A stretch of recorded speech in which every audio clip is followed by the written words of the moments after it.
Selamat pagi, Shalom Bapak Ibu Saudara sekalian. Selamat berjumpa kembali di renungan pada pagi hari ini. Dan pada saat pagi hari ini saya akan menyampaikan renungan bagi kita semua. Saya akan memberikan judul pagi hari ini adalah inisiatif. Kita akan mulai dengan membaca sebuah ayat di dalam Filipi 2, ayat yang ke-12 bagian B sampai dengan 13.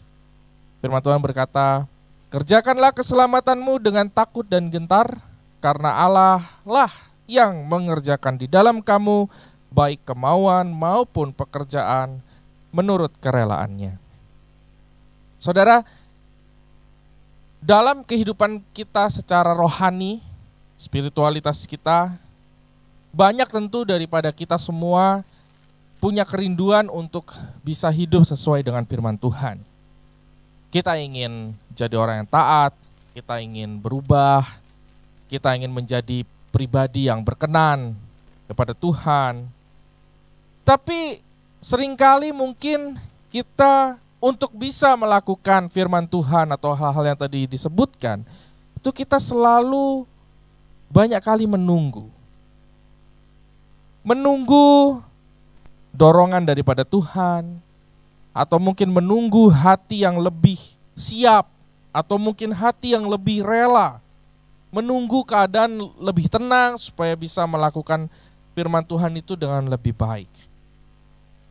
Nah, saya mau berikan fakta bagi Bapak Ibu Saudara sekalian pagi hari ini bahwa melakukan firman Tuhan itu selalu dimulai dengan inisiatif dari pihak kita sendiri, dari diri kita sendiri. Tuhan tentunya siap menolong, Roh Kudus tentunya siap menyertai, bahkan siap untuk memampukan kita melakukan setiap detail dari firman Tuhan yang ada. Tetapi permasalahannya bukan kesiapan dari Tuhan atau Roh Kudusnya, tetapi langkah pertama yang datang daripada kita. Ayat yang tadi kita baca itu memberikan satu keseimbangan gitu ya, antara tanggung jawab yang harus kita ambil sebagai manusia dan juga peranan Allah di dalam tindakan yang kita lakukan. Kerjakanlah keselamatanmu, itu adalah satu tindakan yang harus kita lakukan, karena firman Tuhan yang kita dengar setiap hari atau setiap minggu itu tidak secara otomatis bisa terjadi di dalam hidup kita hanya karena kita mendengar saja. Jadi harus ada keputusan untuk kita melakukan, harus ada langkah yang kita mulai jalankan. Tapi di satu sisi ayat tadi juga berkata, karena Allah lah yang mengerjakan di dalam kamu. Jadi setelah kita melangkah step pertama, Tuhan yang selebihnya akan bekerja di dalam kita. Ia yang memberikan kekuatan, Ia yang mengubahkan hati kita, Ia yang memberikan hikmat kepada kita, Dia yang memberikan damai sejahtera saat kita tidak tahu harus berbuat seperti apa. Jadi Tuhan itu bukan hanya sekedar memberi perintah, tetapi ingat, Tuhan adalah rekan satu perjalanan kita pada saat kita sedang melakukan firman Tuhan. Dalam kisah anak bungsu atau anak yang hilang, inisiatif dimulai dari anak bungsu. Ketika dia sudah dalam kondisinya yang terpuruk, dia mengambil inisiatif untuk dia kembali kepada bapaknya, dan dia berinisiatif untuk memohon ampunan, dan dia bahkan berinisiatif untuk tidak lagi dipanggil sebagai seorang anak, bahkan menjadi seorang hamba saja. Tetapi ketika dia mulai melangkah dan dia mulai lakukan sampai dia di dalam rumahnya bertemu dengan bapaknya, situasinya berbeda. Karena ayahnya yang sungguh menunggu dia justru melakukan hal yang lain di luar dari pikiran atau bayangan daripada si bungsu pada saat dia mulai berjalan pulang. Saudara, mungkin bagi saudara yang punya anak, mungkin dalam momen kehidupan Anda pernah mengajari anak kita naik sepeda. Saya pernah ngajarin Cheryl naik sepeda. Awal memang tidak mungkin kita langsung lepaskan. Di saat awal bahkan kita pakai roda bantu, itu pun masih harus kita latih dia.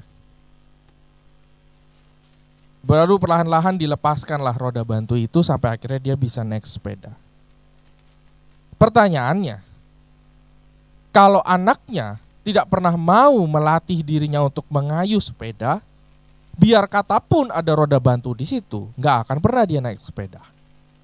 Mau bapaknya teriak-teriak suruh dia, kalau dia nggak mau, ya dia nggak akan pernah naik sepeda.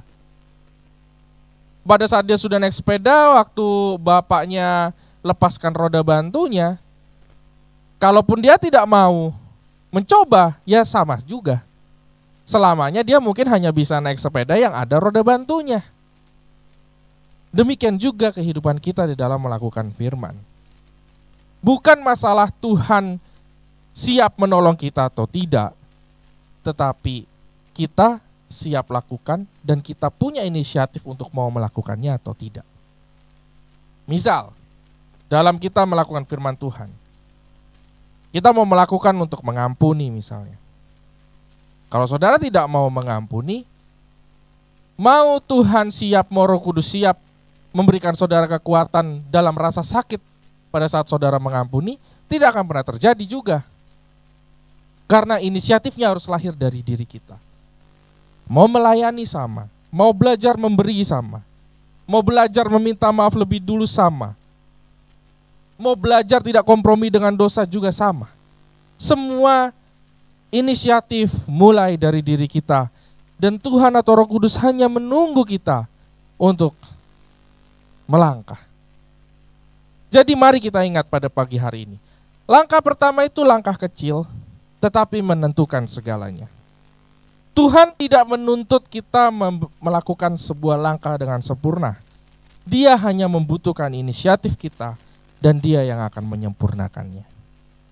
Tuhan tidak menuntut kita berjalan sempurna. Dia hanya menanti kita berani untuk melangkah pertama kali, dan Dia akan berjalan bersama kita sepanjang jalan. Mari kita berdoa. Tuhan Yesus, melakukan firman-Mu adalah sebuah kerinduan dalam hati kami. Dan kami tahu Tuhan, pada pagi hari ini bahwa segalanya dimulai dari sebuah langkah yang harus kami ambil untuk kami memiliki inisiatif kemauan untuk bisa melakukan firman-Mu. Tuhan, biarlah Kau ingatkan kami setiap hari untuk kami semua, terutama keluarga besar Happy Sword Family, mengaplikasikan firman di dalam kehidupan kami, mulai dari hal-hal yang sederhana, hal-hal kecil Tuhan, tetapi memberikan dampak yang luar biasa. Kami percaya Engkau senantiasa bersama dengan kami karena Engkau berjalan bersama dengan kami. Terima kasih Bapa, kami mengucap syukur, dan hanya di dalam nama Yesus kami berdoa. Amin.